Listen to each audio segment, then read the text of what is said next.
So I read a piece in a magazine today. I think it was the New Statesman. And it was online. And it was a journalist saying, you know, what's going on? There is so much violence against women and girls now.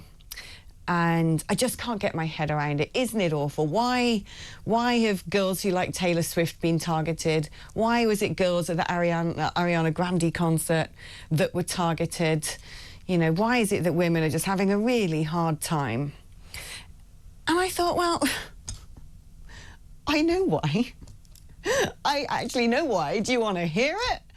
And I knew that the journalist who wrote this probably didn't want to hear it, because one of the reasons why they sit there and go, why, what's going on, is because they probably know, but they just don't have the guts or the will or the want to admit it to themselves. And so I did a little summary of this on Twitter earlier, and I'm going to make a little video and put it in circulation, spread the word far and wide. But a number of things have happened that have contributed to the horror story that now is sort of, you know, the world in which many young women are brought up in today. I'd point out three things, let's say, that have really made things a lot worse. First of all, of course, there's something I've spoken about before, which is when you have men from wildly different cultures to ours, especially when it comes to their views of women, coming to live in this country. Now, if you're going to say, well, these people are refugees because they're escaping gruesome regimes like the Taliban, well, is it not possible that some of them sort of have similar attitudes in similar domains to the Taliban if they're coming from a country where that's how people, at least in some parts, are brought up? So we know that that's been going on. And we also know that in the last decade or so, there's been this massive rise of pornography and everything related to it. This is what I call the hyper-sexualization of society, the Kardashianization of society. And women have been there sort of being told or telling other women, it's great, it's empowering, it's emancipating to do what you want with your body. And you look at pop culture, and I remember when I was a kid growing up, the Spice Girls were sort of, those skirts are a bit short, aren't they? You know, our grandma's eyebrows shot through her hair. And now you look at the Spice Girls and they're really quite innocent compared to some of the other pop culture going on today. And Megan Thee Stallion and that other one who looks the same. And that video, oh my, I just can't even wrap my head around it. It is, you know, it's basically soft pornography. And then all these girls are being encouraged to get their lips done like this and, you know, go to Dubai and stick their bums out and pose on Instagram. At the age of like 13 and 14 and stuff like that. And it's all normalised now. So that's the other thing that's been going on. And then, of course, you've got the fact that once upon a time, there was a kind of social contract between men and women called marriage, and a sort of courtship ritual where the woman earned respect from the man and vice versa, and they got to know each other. But now it's the instant gratification of swipe left, swipe right, and you've increasingly got young women on podcasts and stuff. I guess maybe this started with stuff like Sex and the City, saying, you know, we don't need men, we can be the men. So you mix all of this stuff together where you've eroded the whole institution of marriage, which, as far as I can tell, was designed to protect women. You know, as mammals, there's a very long gestation period as a human female. And then when the child is born, you kind of got a lot on your hands for a lot of years. You know, you give birth to a giraffe in the Masai Mara, and that thing's up on its feet and looking after itself in a matter of 2 weeks. Not so much with human babies, so you kind of need the father to stick around. And yet, this whole sort of dynamic that we've created, eroding that social contract, has left women high and dry. Then, of course, you've got the weirdos who put on a dress, internalise their fetishes and want to go into women's changing rooms. And so, but what's happened now? Now we've got the snatchy little acronym, a VAWG, to go with your LGBTQ and your DEI. As soon as the left wing decide they're going to take something seriously, an acronym comes out.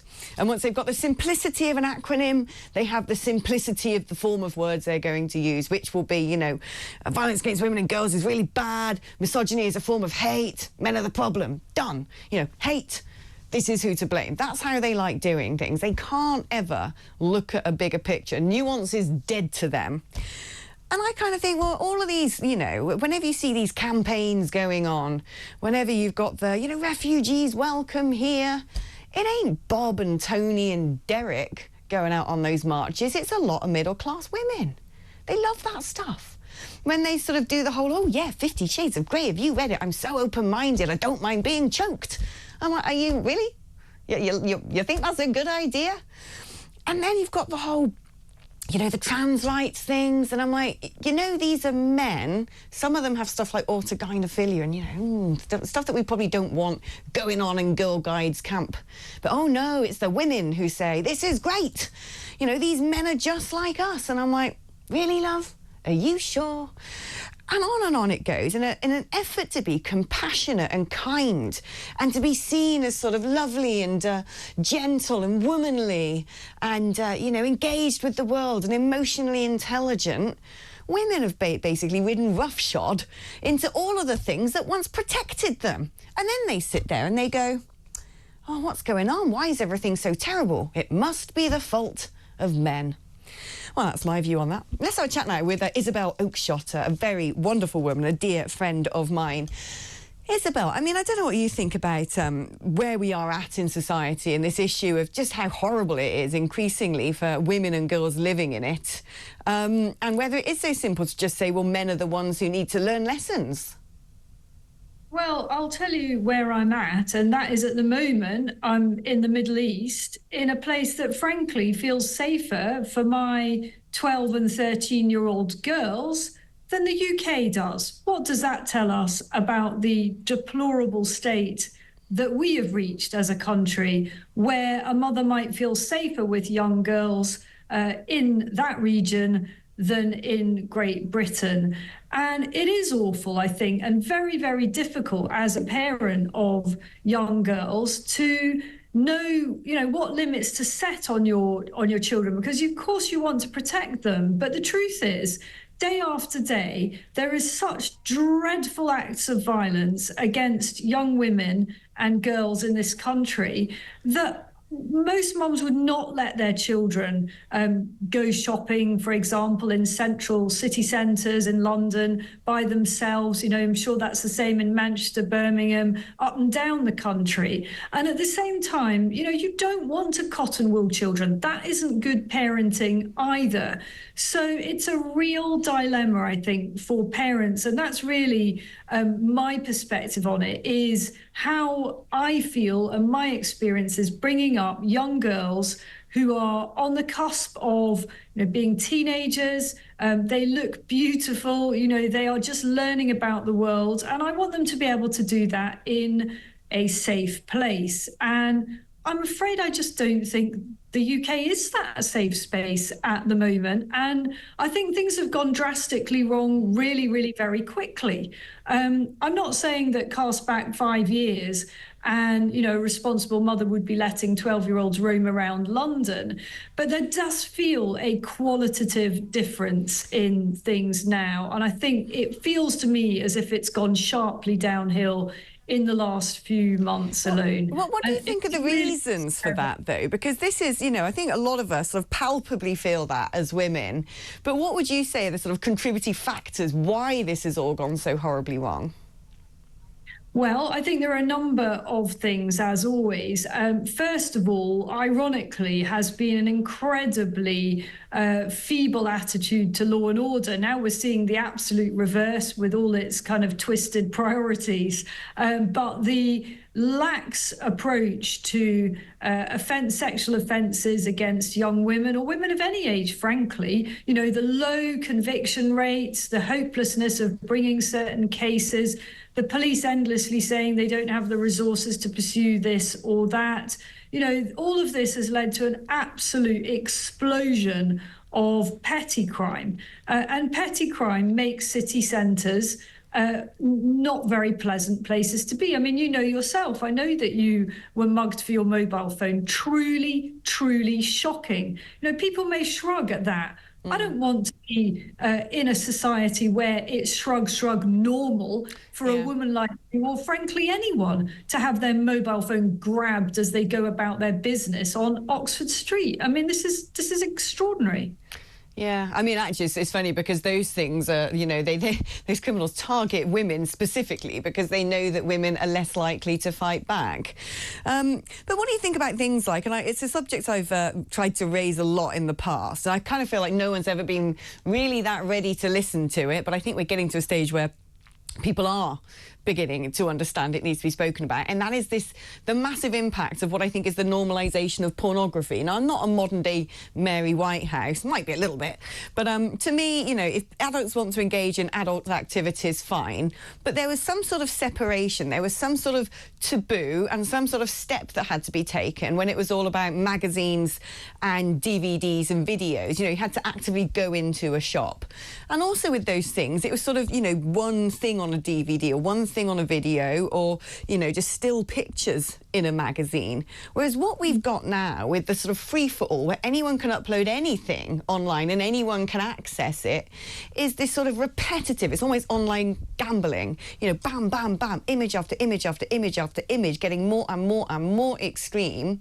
And while we've had this going on, this sort of, the prevalence of porn has filtered into everything. You've got 14-year-olds wanting to get lip fillers and boob implants and stick their bums out and pout on cameras, you know, do sexy little dances. You've got... Yeah, I mean, that is so horrible, isn't it, really? I mean, I look back on my own childhood, I was so cotton-wooled, really. I didn't know any of this stuff, but at 13, 14, even 15, it was a whole different world then. And, you know, like you, I'm not anyone's idea of a prude. Of course, times change, cultures change.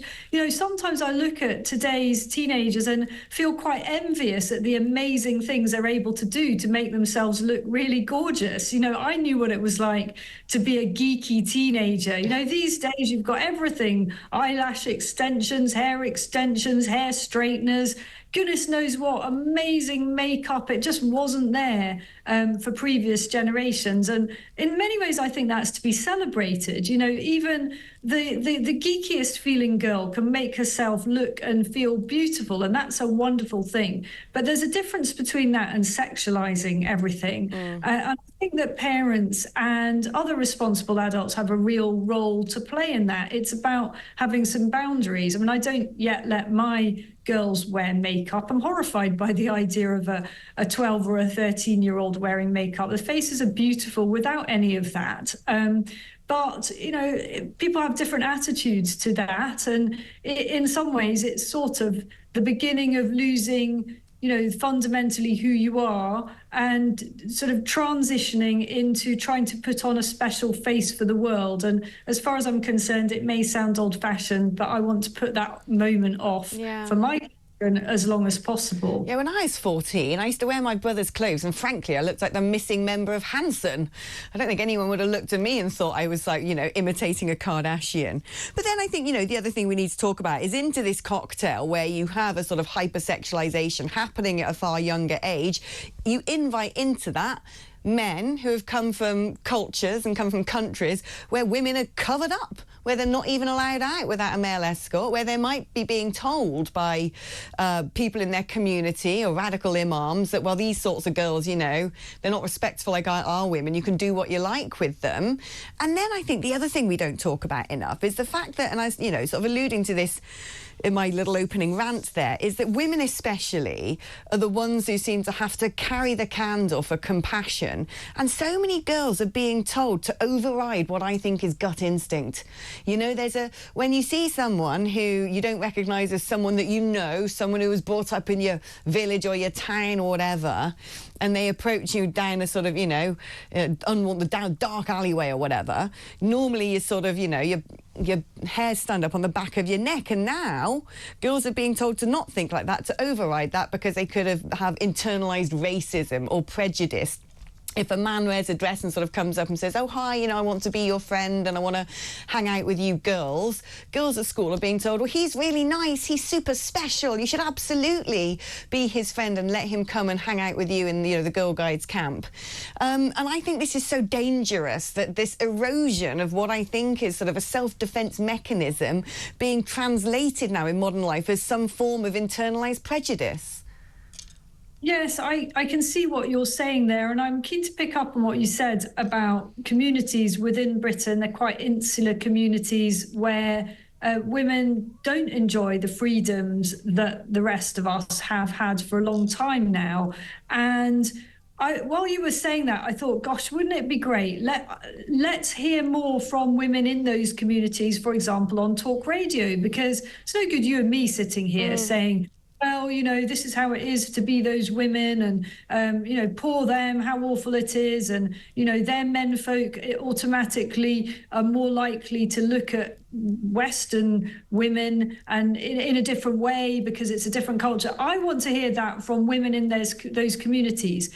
Here's the thing, though, they don't get the opportunity to do that. A lot of those women don't even speak English. And we see this in elections where you get a kind of block vote in some of those communities, and women literally do what their husbands or sons or brothers tell them to do. They vote in the way they're told to vote, and none of that accords with British values, really. It's not who we are. We want full equality for every woman in this country, whatever their background. And I don't think that's being achieved at the moment. There are certain groups of women who are really losing out, and that is a shame in this country. Yeah, no, I couldn't agree more. I mean, I champion all women. I think women have a blimmin' tough time in life, and I'd like to see all women in a position where they don't have to worry about their safety and they can do, whatever they want to do with their lives. And I also want to see women encouraged to want to have ambitions and talents and jobs and careers, and not just want to be, models pushing products on Instagram, which is fine for some if that's what some people want to do. But I would far rather women were encouraged to, acknowledge their talent and their intelligence.